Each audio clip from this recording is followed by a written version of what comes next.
When I returned from my daughter's wedding, I found my belongings at the entrance of the building with a note, "If you want to stay here, you can use the basement," signed by Chris, my son-in-law. Before the taxi I had called arrived, I took out my phone and called the bank. I was the one paying the mortgage. They needed to know it. I stared at the 3 suitcases carefully stacked by the front door, unable to process what I was seeing. After 2 weeks in Florida for Emily's wedding, all I wanted was to sink into my favorite armchair with a cup of tea. Instead, I found myself locked out of my own apartment.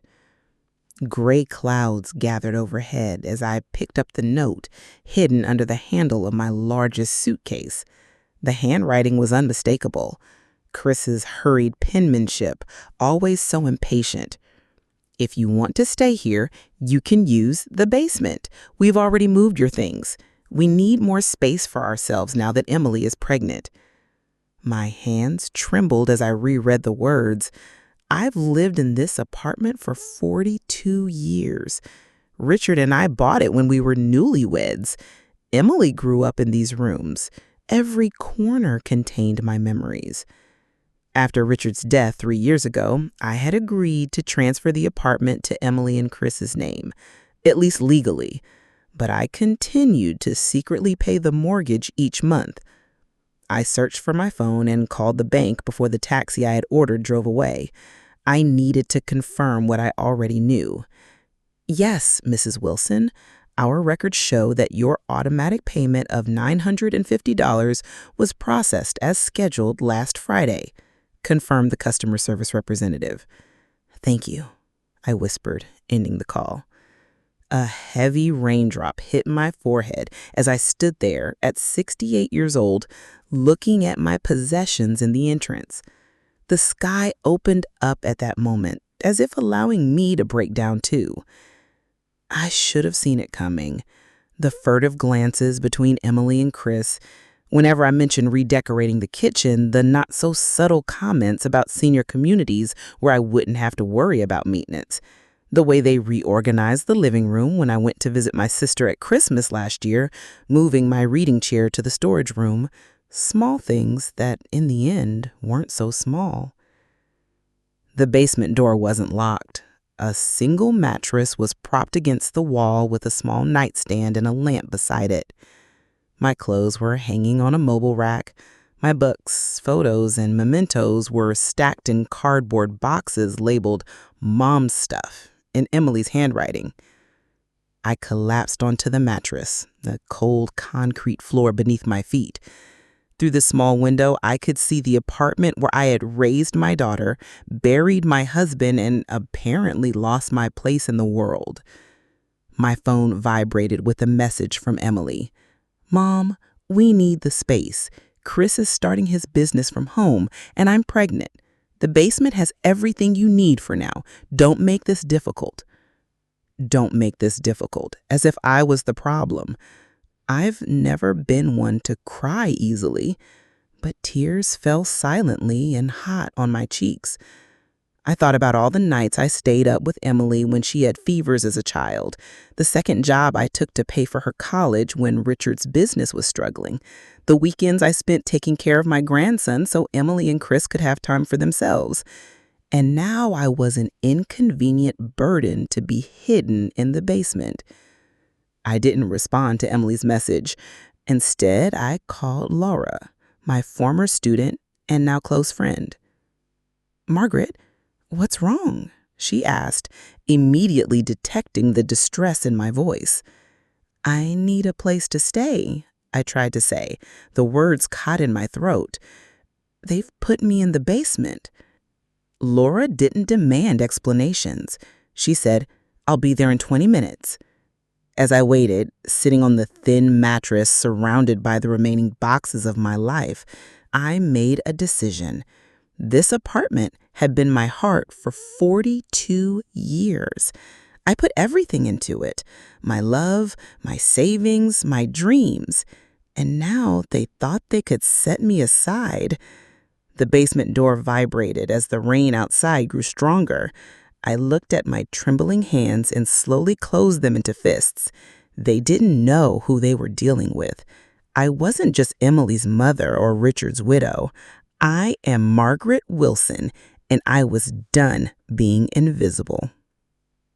Laura's guest room wasn't much, but at least it had a door with a lock and a window that opened to real sunlight. After 3 days at the Sunset Motel, a name that seemed strangely appropriate for this chapter of my life, I was grateful to be in a place that wasn't charging me.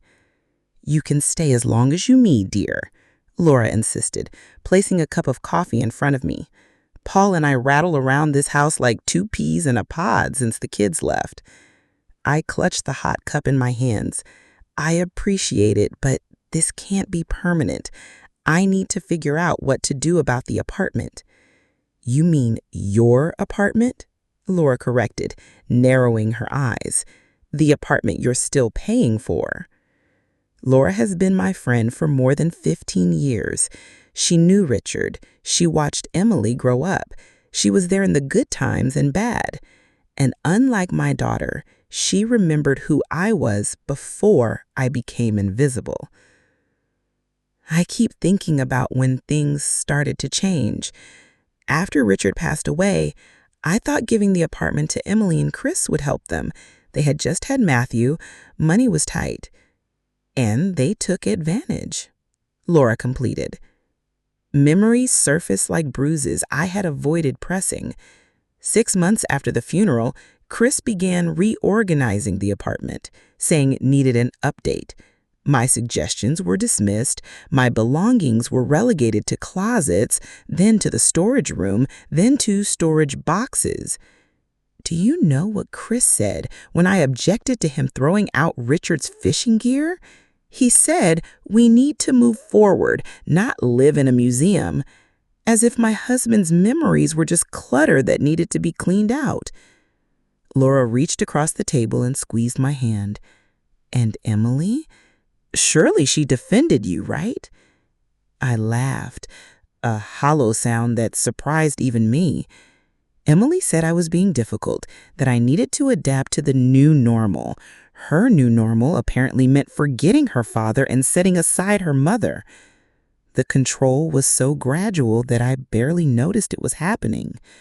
First, they took over the kitchen, criticizing my cooking. Then came complaints that my TV shows were too loud, my friends visited too frequently, my gardening took up too much space on the balcony.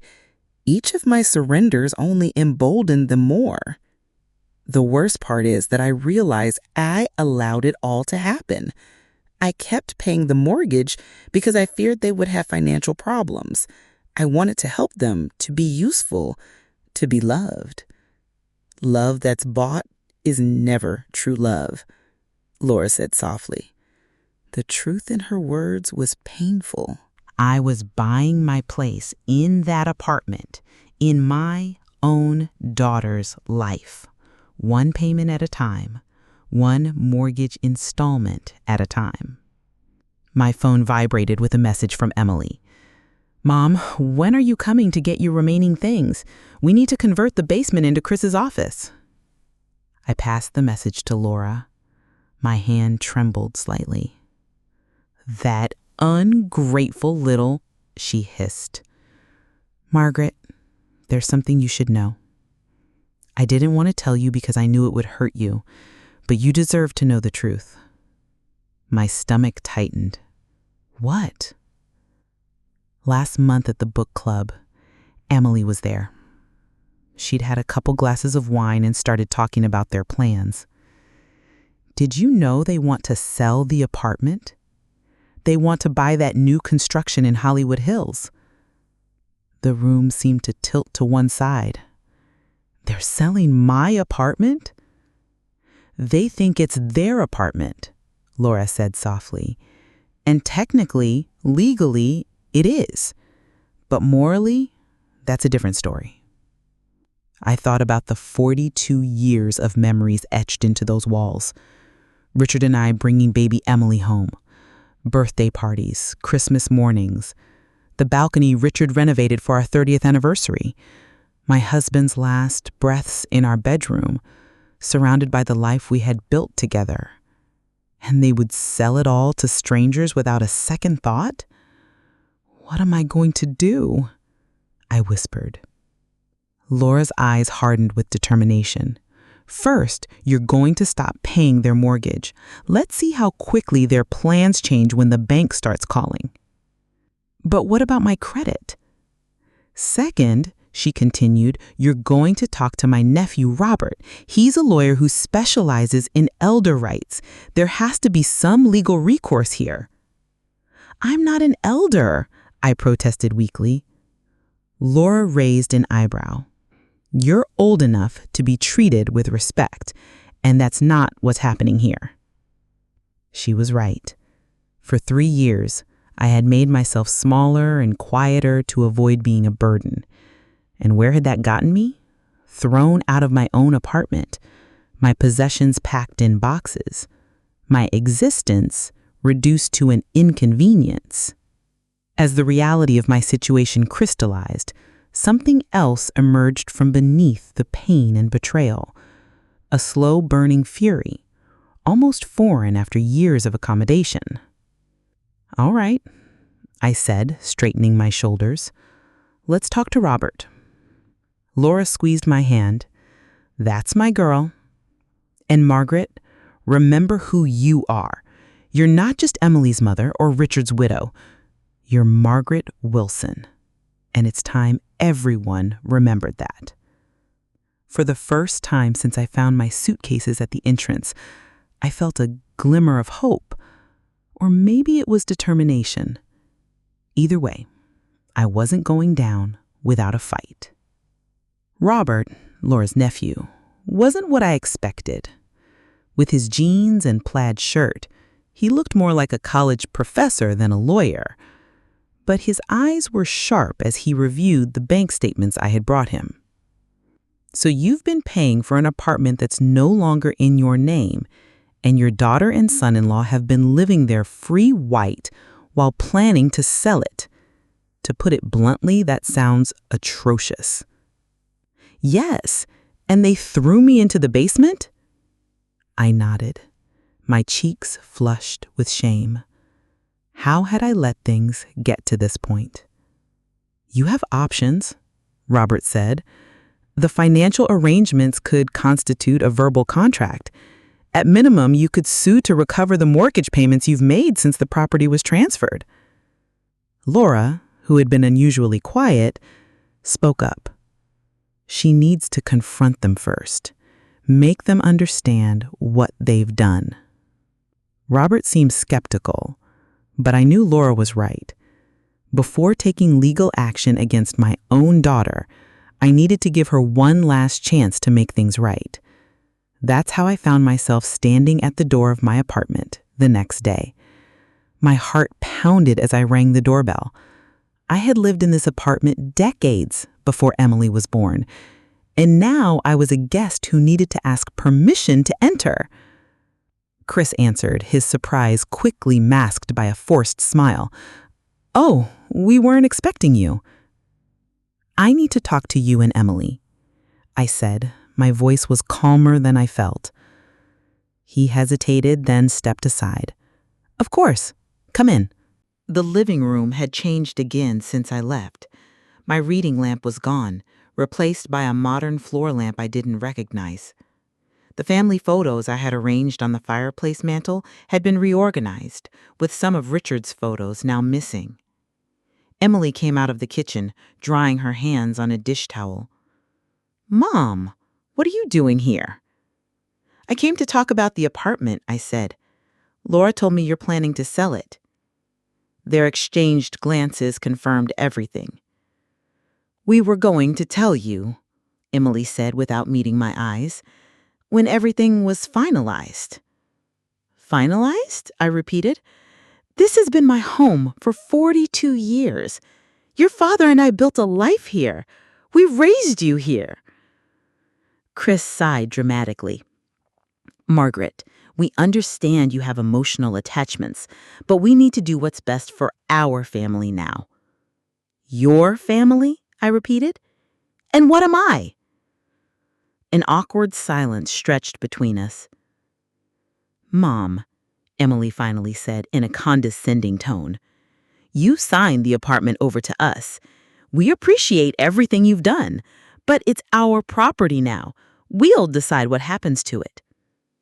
I took a deep breath. I've been paying the mortgage for the past 3 years, $950 every month from my account, to keep a roof over your head. Another look between them. They knew. That was your choice, Chris said coldly. We never asked you to do that. My hands began to tremble. I did it to help you, because that's what family does. And we're grateful, Emily said, though her tone suggested otherwise. But that doesn't change the legal situation. The apartment is ours. So my 42 years here, my financial support, my role in this family, none of that matters? Emily shrugged, looking uncomfortable but not moved. Mom, you're making this more dramatic than it needs to be. We can help you find a nice senior apartment. I don't need a nice senior apartment, I snapped. I need my daughter to show a little decency and respect. Chris stepped forward, his smile sweet. I think you're upset. Maybe we should continue this conversation another time. That's when I knew, really knew, that there was no fixing this. The daughter I had raised, the daughter I loved with all my heart, was gone. In her place was a stranger who saw me as nothing more than an obligation, a problem to be solved. I've stopped making the automatic mortgage payments, I said softly. Emily's expression changed instantly. What? If you want to sell my apartment, you'll have to pay for it yourselves. We can't do that, Chris interjected, his voice shrill. What about our credit? We have plans. Yes, I heard Hollywood Hills. It's very nice this time of year. Emily's face darkened. Mom, this apartment is Dad's gift to me. You know that. It was never really yours. Those words hit me like a physical blow. It was never really yours. 42 years of my life, dismissed in 5 words. I understand, I said, my voice barely audible. All right then, I guess there's nothing more to discuss. I turned to leave. My legs were shaking. When I reached the door, I paused, looking back at my daughter, who was no longer looking at me. Your father would be ashamed of you, Emily. And for the first time, so am I. I walked out and gently closed the door behind me. The fresh spring air was cool on my hot cheeks as I walked down the street, away from the apartment that had never really been mine. Something broke inside me that day. But something else, something stronger, was forged in its place. What did you do? Laura asked. Her coffee cup hovered between her lips. I stopped the payments. I repeated, still shocked by my own audacity. I told them if they wanted to sell the apartment, they'd have to pay for it themselves. Laura set her cup down with a decisive thunk. Good for you. Robert, who had insisted on joining us after my confrontation, looked less enthusiastic. This is a good first step, but we need to protect you legally. If your name is no longer on the deed, you could be liable for missed payments without any claim to the property. The adrenaline that had propelled me through the confrontation was fading, leaving room for doubt to seep in. Had I made a terrible mistake? No, Laura said firmly. You finally stood up for yourself. Robert tapped his pen against his notebook. Let's be strategic about this. I'll contact the bank tomorrow. I'll explain the situation and see what options we have. Meanwhile, you need to gather any evidence showing you've been making these payments. I nodded, thinking of the meticulous financial records Richard had taught me to maintain. At least I had that. What about my things? The apartment? Laura straightened her shoulders.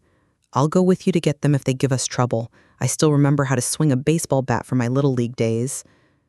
Despite everything, I laughed. Laura had always been fiercely protective, even in high school when she defended her more vulnerable classmates. "I don't know what I'd do without you two," I said. My voice shook. Robert reached out and squeezed my hand. "You're not alone in this, Mrs. Wilson. We'll make sure they don't take advantage of you anymore." The next morning, there was a call from First National Bank. I answered with apprehension, expecting questions about the late mortgage payment. "Mrs. Wilson, this is Daniel Thompson from the mortgage department. We received a request to discuss the situation with your property on Maple Avenue." I tightened my grip on the phone. "Yes, that's correct. I understand you've been paying for a property that's no longer in your name. Our records show consistent payments from your account for the past 36 months. "Yes," I confirmed, "but I've decided to stop those payments." There was a pause. "Mrs. Wilson, I don't normally do this, but would you be willing to come to the branch to discuss it? There might be options you haven't considered." 2 hours later, I was sitting across from Daniel, a kind man about my daughter's age, as he explained something called equitable interest. Basically, by consistently making mortgage payments on a property you're not benefiting from, you may have established an interest in the property, even without being on the deed. A flush of hope pulsed in my chest. What does that mean exactly? It means you could potentially place a lien on the property for the amount you've contributed. They couldn't sell it without resolving that lien first. For the first time since I found my suitcases at the entrance, I felt a fragment of control returning. "One more thing," Daniel said, his voice lowering slightly. "Your daughter called this morning and was very upset about the mortgage payment. She doesn't seem to understand how mortgages work." I wasn't surprised. Emily had always depended on others to handle the practical aspects of life. First Richard and me, now Chris, and obviously my monthly payment. "What did you tell her?" "That a missed payment would affect her credit score and could eventually lead to foreclosure. She didn't take it well." As if on cue, my phone vibrated with a message from Emily. "Emily." "Mom, we need to talk about the mortgage as soon as possible." I showed the message to Daniel. "What do you want to do, Mrs. Wilson?" he asked. It was a simple question, but no one had asked me it in years. What did I want? Not just regarding the apartment, but regarding my life. I thought about the confrontation with Emily and Chris, their casual dismissal of my contributions, their assumption that I would continue to fund their dreams while being relegated to the basement. "I want what's rightfully mine," I said, surprising myself with my resolute voice. Daniel nodded, respect clearly visible on his face. "Then let's make that happen." That afternoon, armed with information from Daniel and Robert's legal advice, I took another unexpected step in my new life. I submitted a job application. The help wanted sign in the window of Rose's Cafe caught my eye as I was walking back to Laura's house. "You want to be a waitress?" Laura asked. I laughed as I told her. "I was a waitress all through college," I reminded her, "and I need my own income, my own life. I can't hide in your guest room forever." Laura considered this. "Well, Rose does have the best pies in town." 2 days later, I had my first shift. My feet were sore and my back ached by the end of the day. But the tips in my pocket were mine, earned by my own hands. That simple satisfaction was something I hadn't felt in years. When I returned to Laura's house, exhausted but strangely invigorated, there were 6 missed calls from Emily on my phone. I listened to the first voicemail. "Mom, the bank called about the mortgage. They mentioned a lien. What are you doing? Call me back immediately." I deleted it without listening to the others. This time, Emily would have to wait until it was convenient for me, not the other way around. Laura brought me a glass of wine and sat next to me on the porch swing. "How does it feel?" she asked softly. I considered the question, watching the sunset paint the sky in shades of pink and gold. "It feels like I've finally woken up," I said, "like I've been sleepwalking since Richard died. And now? Now I'm myself again." "And who is that?" Laura finished for me. I nodded, raising my glass in a toast. "Margaret Wilson. It's good to finally meet you." After 3 weeks working at Rose's Cafe, I had settled into a routine that I found surprisingly comfortable. My tips were modest but steady, and the manual work kept me busy. Most importantly, I had a purpose again, a place to go, people who counted on me, a life that was completely my own. That's why the sight of Emily standing awkwardly by the counter startled me. "Mom," she said, her voice softer than I had heard it in years. "Can we talk?" Rose, the owner, looked at me from behind the counter. "Take 15 if you need it, honey." I nodded and led Emily to a corner table away from my regular customers, who'd become something like friends. "You look different," she said, looking at me. "The uniform," I replied, pointing to my apron. "I am different." Emily shifted uncomfortably. "Mom, about the apartment. I'm not going to discuss it here."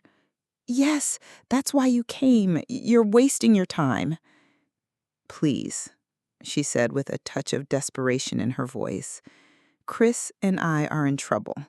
The bank called and our credit scores are dropping because of the missed payments."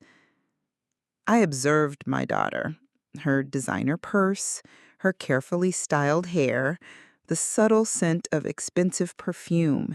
It probably cost more than I earned in a day. Everything about her exuded entitlement and comfort, a life sheltered by the sacrifices of others. "What do you want from me, Emily?" She leaned forward. "We need you to bail us out and continue with the payments until we can sell the apartment." Her audacity almost made me laugh. "And what do I get in return?" "We'll make sure you're taken care of," she said as if she were doing me a great favor. "There's a nice senior community in Valencia." "Stop," I said, raising my hand. "I'm not interested in being taken care of. I've been taking care of myself and you for years. Be reasonable. You can't keep working here." She gestured around the cafe with disdain. "You're almost 70. 68, and I'm fine." Emily's face tightened slightly. Her mask of remorse slipped. "Fine. What do you want?" I studied this stranger masquerading as my daughter. "I want my apartment back." She blinked, then laughed nervously. "That's impossible. We've already made an offer to buy the apartment in Hollywood Hills." "Not my problem." Her expression darkened. "It is your problem if you want to have a relationship with your grandson, with any of us." The threat hung between us, ugly and explicit. My own daughter was using my love for Matthew as leverage. "Are you threatening to keep Matthew away from me?" She had the decency to look slightly ashamed, but persevered. "I'm just saying that families need to support each other. Chris and I have a plan for our future, and you're standing in the way." "How was I standing in the way when I paid for your college, or when I watched Matthew every weekend so you and Chris could have time for yourselves, or when I signed over the apartment and continued making the payments so you could save money for the car you bought last summer?" Emily turned red. "That's not fair." "No," I agreed. "It's not. My break is about to end. I need to get back to work." I slid out of the booth and put my apron back on. "Mom, please." Her voice broke slightly. "We need this. The apartment in Hollywood Hills is perfect. We can't lose it."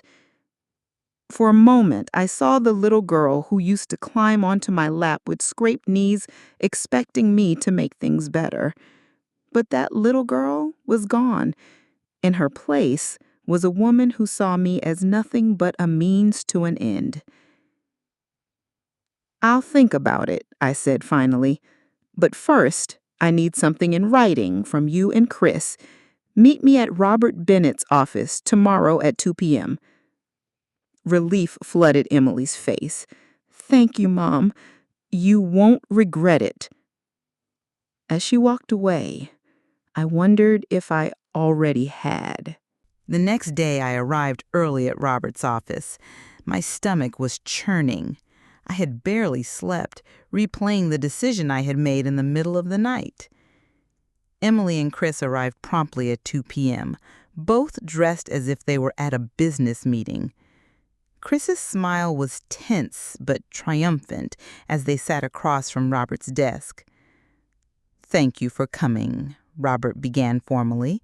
"Mrs. Wilson has been considering your request regarding the property on Maple Avenue." "We appreciate it," Chris interjected smoothly. "We're sure we can reach an agreement that benefits everyone." Robert slid a document across the table.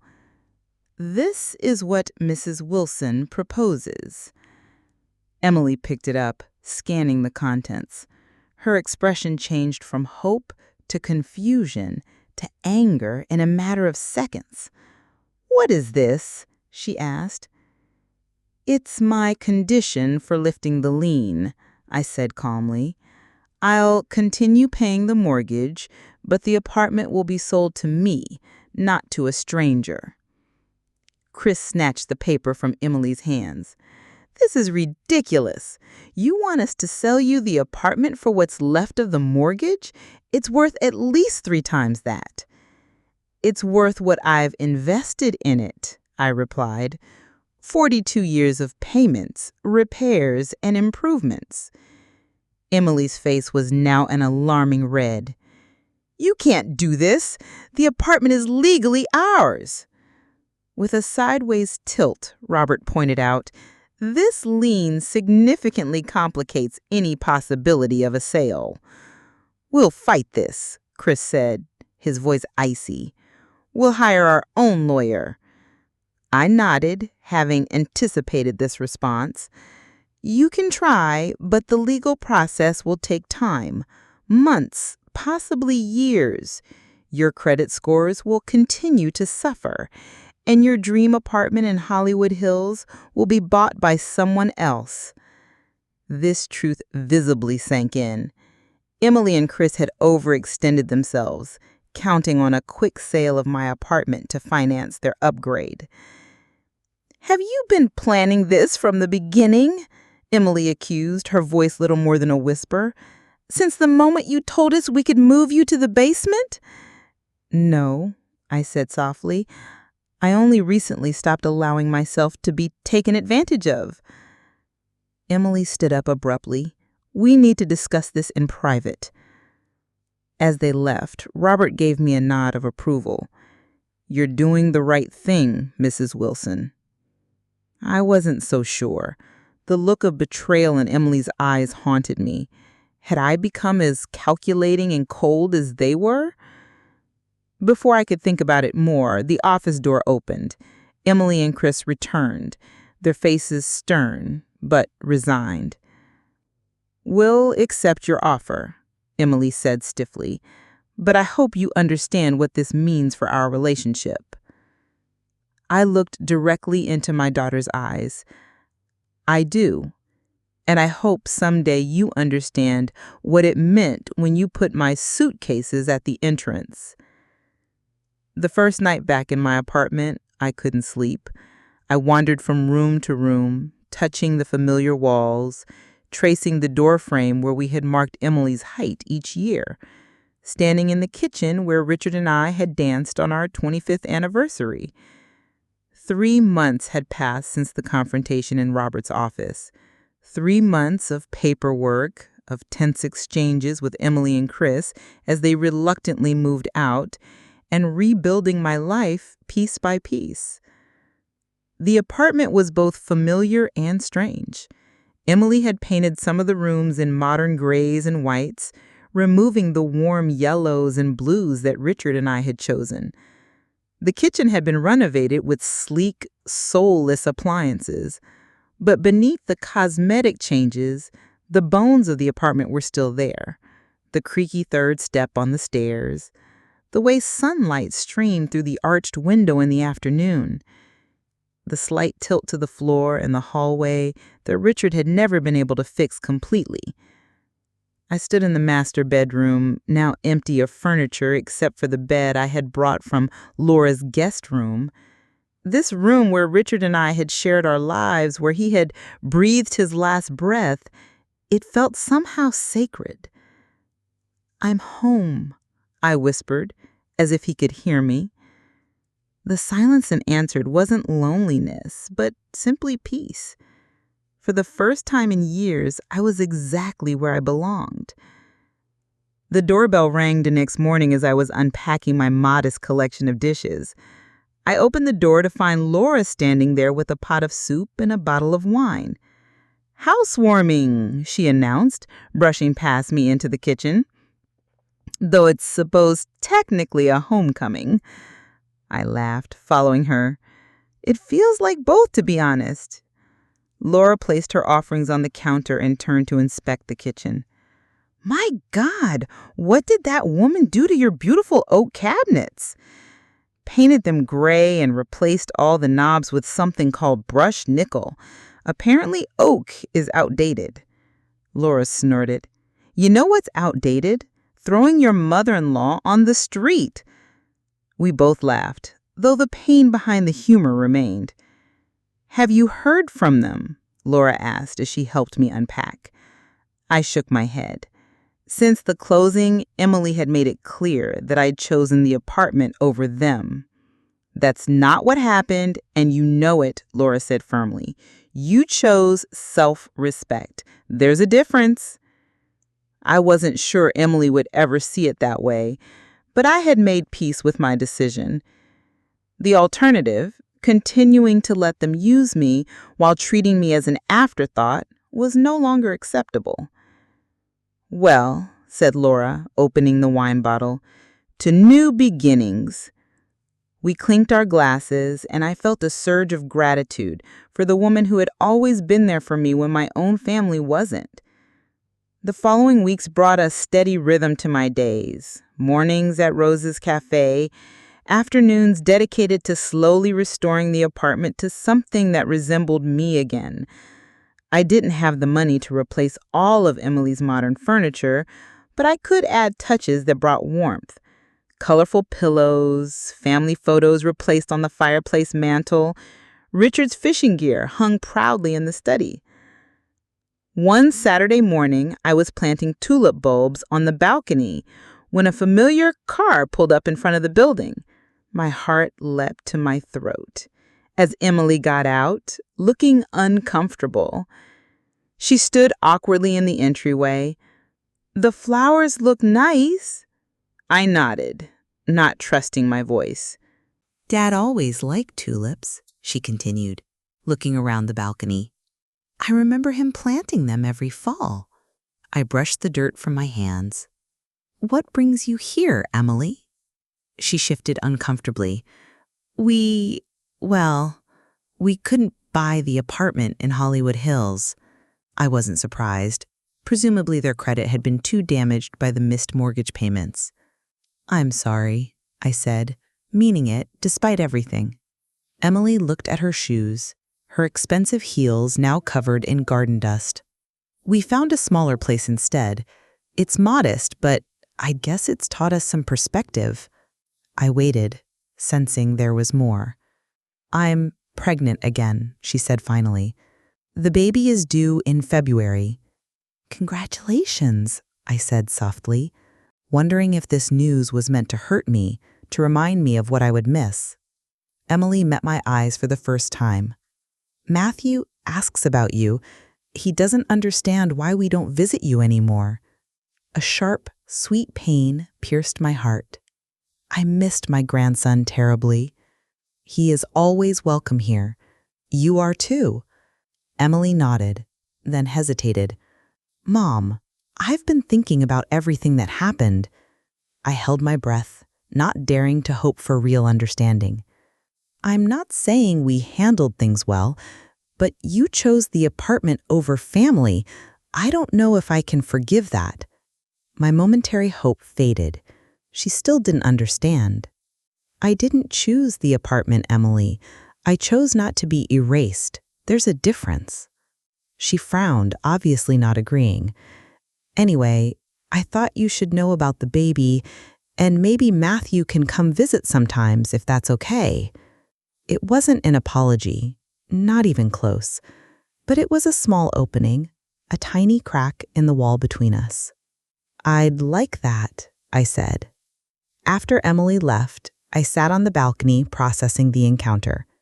My relationship with my daughter was damaged, perhaps irreparably. She still couldn't see how deeply she had hurt me, how fundamentally she had betrayed my trust. But today she had come. She had reached out, though not far enough. It was a beginning, not an ending. That night, Laura and her husband Paul came over, along with Rose from the cafe and Robert with his wife. We sat on my terrace, the same terrace where I had hosted Emily's graduation party, where Richard and I had celebrated anniversaries, where life had unfolded in all its glorious messiness. As twilight enveloped us, conversation flowed freely among those who had become my chosen family. I felt a deep sense of peace wash over me. "A toast," declared Laura, raising her glass, "to Margaret Wilson, who reminds us all that it's never too late to reclaim your life." Everyone clinked their glasses, smiling warmly at me. Later, as the stars came out in the summer blue sky, I sat alone on the balcony, listening to the familiar creaks and dimensions of the apartment. I thought about Richard, about the life we had built, about the daughter we had raised who had lost her way. I thought about the woman I had become in these past months, stronger, more determined, unwilling to be diminished for anyone's convenience. The apartment was more than walls and a roof. It was a testament to survival, to resilience, to the quiet, unstoppable power of a woman who had finally learned to put herself first. I had come home, not just to this apartment, but to my own life. For the first time in years, that life stretched before me, full of possibilities, entirely my own.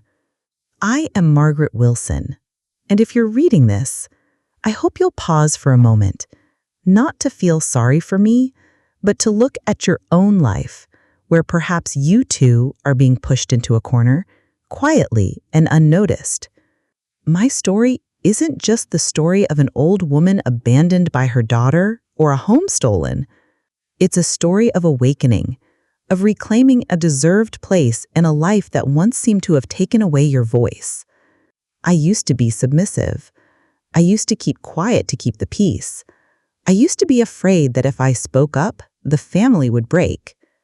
But when I saw my suitcases at the entrance, with the note saying if I wanted to stay to use the basement, I knew that if I didn't stand up, I would disappear completely, not die in the physical sense, but vanish from who I once was. And so I chose not to continue being considered an invisible person. I am no longer just Emily's mother, no longer just Richard's widow. I am not just the housekeeper, the cook, the babysitter. I am Margaret. I have a name, a life, a heart that loves and hurts. And I deserve a place in this world that I helped build. If you've ever felt like me, if you've ever stepped back, if you've ever stayed silent when disrespected, I hope you understand one thing. Sacrifice is noble, but it should never be a path for others to walk over you. Love cannot exist if it feeds on one-sided submission. And family, without respect, is just a blood relation, not a home. I tell this story not so you can congratulate me for being strong or determined, but to remind you, you can do the same as I did. No matter who you are, how old you are, what gender you are, whether you live in a small apartment or a mansion, you have the right to say, I deserve better than this. No one has the right to put you in the basement of life, silent, hidden, just because you have loved too much. And I also want to ask you, if it were you, what would you do when you came home and saw your suitcases at the entrance? Have you ever been pushed out of the role that belonged to you? Have you ever been set aside in the name of family? If you want to tell your story, I will listen. I will help you turn it into a story so that it's not just a silent pain, but a voice that resonates. Tell me where you're reading this story from. New York, Chicago, Los Angeles, or a small anonymous town. Because I want my journey not to stop at Maple Avenue. I want this story to reach those who once bowed their heads, once resigned themselves, once thought there was nothing left to keep. I am Margaret Wilson. Once I was pushed to the edge, and I have returned to the center of my life, not because I am not afraid, but because I know that if I don't reclaim my self-worth, I will have nothing to pass on to my grandchildren except a lesson in silence. If you're ready, I will be the one to write the first chapter of your new story. And if you're not ready, keep these lines until the day you look in the mirror and ask yourself, when can I live as myself? Then remember, I stood up, and so can you. Has something similar happened to you? How did you move forward? Have you ever been ignored or minimized by your family? Have they told you it's for your own good when they're actually setting you aside? Tell me your story. I want to know that I'm not the only one who has gone through this, and that there is hope for all of us. Tell me what city you're reading me from. I want to know how far my story has traveled. Maybe you're in Boston, Dallas, Seattle, or a small town hidden in the mountains. It doesn't matter. What matters is that my message reaches those who need it. Remember, it's never too late to take control of your life. Don't let anyone tell you what you're worth. You are the only person who can define your own destiny. Take heart and don't give up.